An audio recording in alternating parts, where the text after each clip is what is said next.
What is up, guys? It's ya boy, Rick. I don't have time to explain why I don't have time to explain. Akak is here. Guys, thank you so much for stopping by. Make sure to hit that like and subscribe button to support the channel, and let me know what you think my next intro name should be. That comment section is wild. Alright, today we are going to be showcasing the 5 best legendary machine guns as well as their PvE God Rolls that you absolutely want to go and grind for. Now, this is because Bungie says that they are buffing machine guns within PvE next season in Season 15, and that is fast approaching. So this is a great time at the end of Season 14 when nothing really else is going on to go and get these weapons. You don't want the new content to be out, but you have to go back and grind an old machine gun because you missed the boat. So let's get things started here with our first machine gun. But just before we do,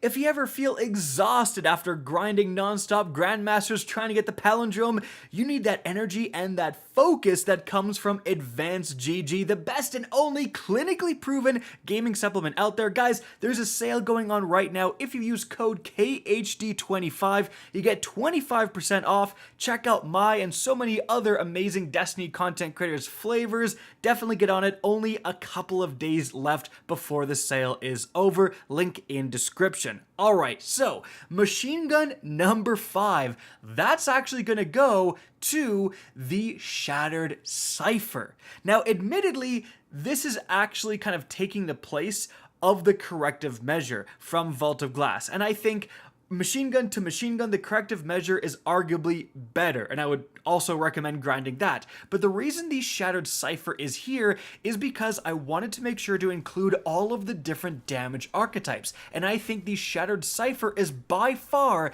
the best non-sunset 900 rounds per minute machine gun. And you never know, with a damage buff, sometimes certain archetypes just skyrocket. They take that damage buff really well and they start to become meta. So the Shattered Cipher, firstly, you want an extended mag perk for PvE, and then it's got a lot of good perks. Field prep or auto-loading holster in that first perk slot, and then you can have Rampage for a damage boost, especially great when using this as ad clearing.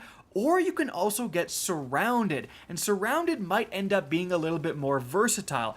Also gonna give you that damage boost when you're surrounded by a bunch of ads, great for ad clearing. But in certain boss DPS scenarios, you're going to be surrounded, there's random ads around, and then you can get that damage boost against the boss as well, whereas Rampage might not work as well in that scenario. And the Shattered Cipher is also pretty easy to farm because it's a featured Season 14 weapon. You can target farm it with the use of Umbral Engrams, and you can get the double perk version, like what I have, from Corrupted Expunge missions. And guys, if you get a good roll of this, like 900 RPM machine guns are scary good at ad clearing. Like, you can just hip fire and tear through huge groups of red bars, and that's only going to get better in Season 15.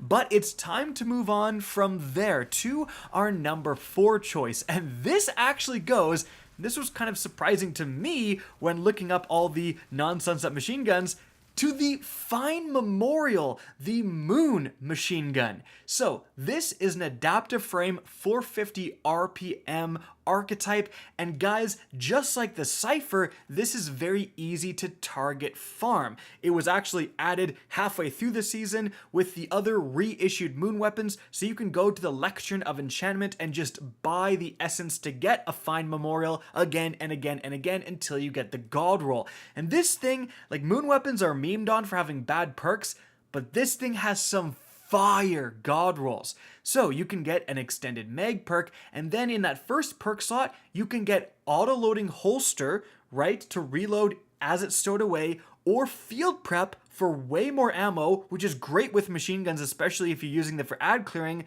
Or it can also get Clown Cartridge for massively increased magazines after reloading. All 3 of those are actual top tier perks for machine guns. And then in that second slot, what you're really going for is Frenzy.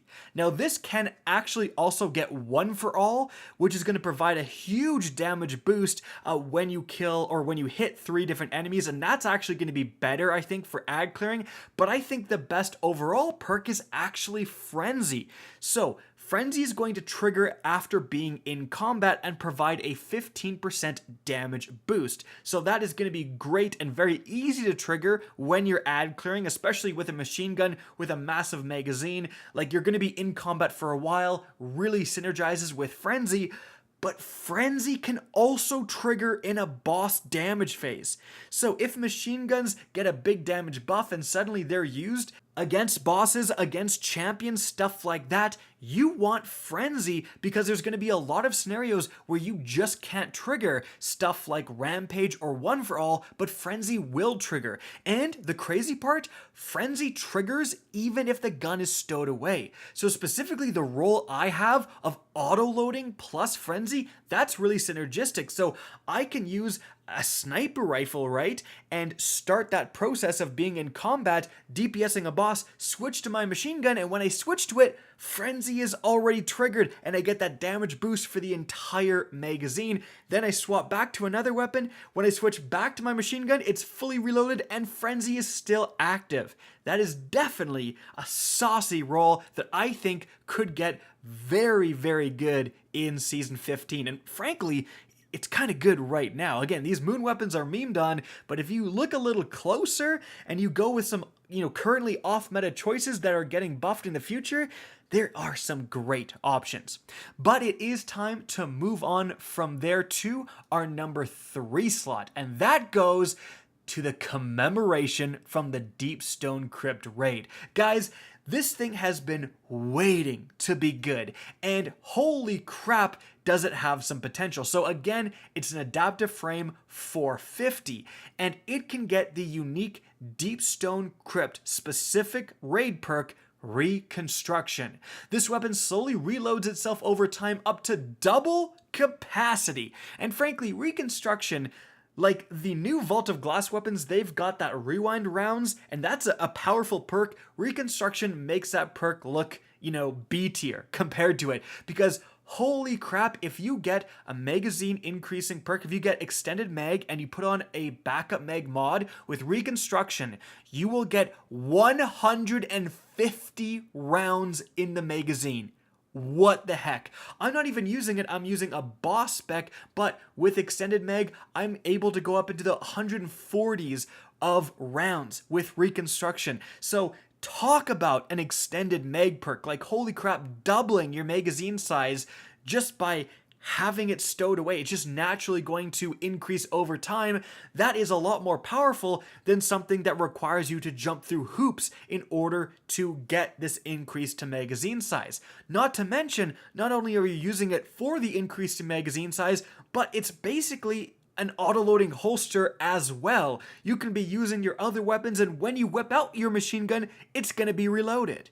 Now, unfortunately, there isn't any boss DPS perks in that second slot. Really, the best thing you can get is Rampage, which of course is still going to be absolutely phenomenal if you're using this for ad clearing. 140 to 150 rounds with Rampage at your disposal. Oh my god, this thing's gonna be absolutely cracked out of its mind, and I feel like it will take a damage buff really, really well. But it's time to move on to the number 2 spot, and that goes to the Swarm machine gun from the Nightfall. Now this is a high impact frame, 360 rounds per minute archetype, and this thing's actually really powerful. However, there's some urgency to go and get this. In fact, so much so, I actually made its own dedicated video about how the Swarm role has improved in Season 14, and as the time I'm making this video, when it comes out, you're still gonna have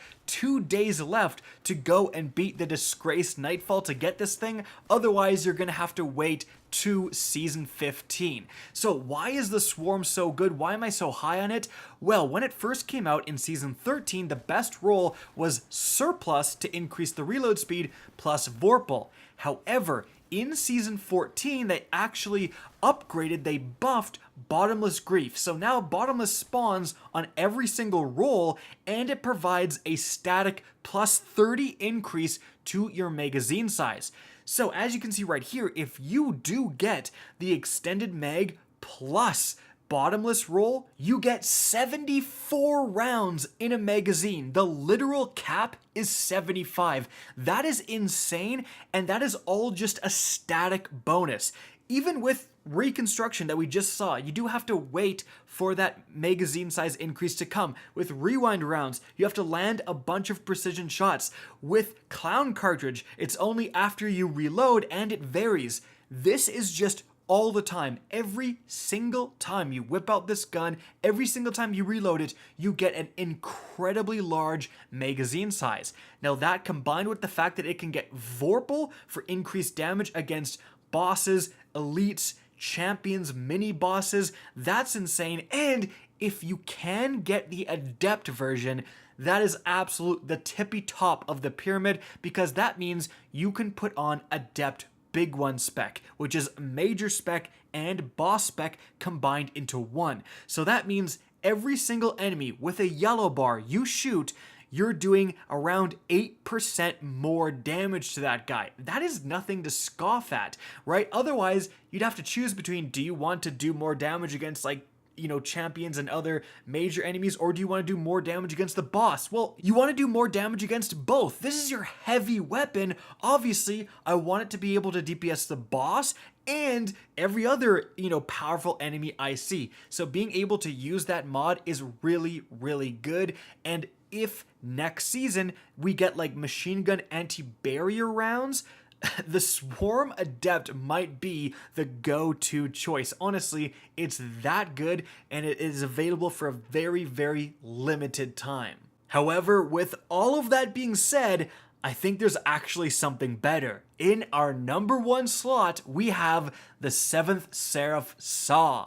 So this thing is absolutely incredible. It's also a high impact frame archetype, and it can get some really good rolls. Now, it is just a world drop, so it's potentially a little bit harder to get because it's in such a big loot pool, but you get it from a bunch of different sources. So in that first perk slot, you can get things like auto-loading holster, as well as, I believe, field prep and clown cartridge, which is what I have. And then in that second slot, I think probably the best overall perk, the most useful perk, is going to be Vorpal weapon. However, I would also highly recommend going after at least one roll that can get the unbelievably rare perk Firing Line. That is going to increase precision damage when near 2 or more allies. So it just gives you, I think, like a plus 20 precision damage bonus when you're standing next to your teammate. So in like a raid boss damage scenario, in any sort of damage phase when you're grouping up, Firing Line is unbelievably powerful. It's so powerful, in fact, that Bungie hasn't put it on any guns in like a year. So this is one of the only non-sunset weapons that can get Firing Line. Because it's so unique, you absolutely want to go and get one. Because again, like, if that damage buff actually makes machine guns start to be utilized in DPS strategies, the SAW with Firing Line might be the highest DPS out of any of them. So definitely try to get that. But there's actually another huge factor in why this thing is so good. It can make Warmind cells. That's right, it is a Warmind weapon, so if you use any Warmind cell mod, this thing can spawn them. And it's the only heavy weapon that's, naturally supposed to spawn Warmind cells. I know, like, the Xenophage, if you use Wrath of Rasputin, spawns them, but the 7th Seraph SAW is absolutely a very desirable weapon because of that. Warmind cells are some of the most powerful PvE mods in the entire game. Now, there's a little bit of a warning here. We know Bungie has said they're going to nerf Warmind cells at some point, so, like, keep that in mind, and that's why you don't want to only go after this weapon and ignore all the other weapons we talked about in this video, but even nerfed Warmind cells are probably going to be good enough to warrant grinding for this weapon, and it makes it so that you can have like a boss DPS build. You can have something with Vorpal weapon or even firing line. Like, that's not great against ads, but as you're seeing in the background gameplay, who cares? Because the Warmind cells are what you use to absolutely decimate the ads. So that's another powerful feature as well. And so guys, that is it for the video. I hope you enjoyed and found this informative. If you did, please remember to help me out by simply rating and especially sharing this video. If you guys want to see more Destiny 2 content similar to this, don't be afraid to slap that subscribe button. If you want to get in touch with me and keep up to date with the latest channel activity, the best way is to follow me on Twitter at RickCacus. That is linked in the description down below. Again, I hope you enjoyed the video, and as always, have a good day.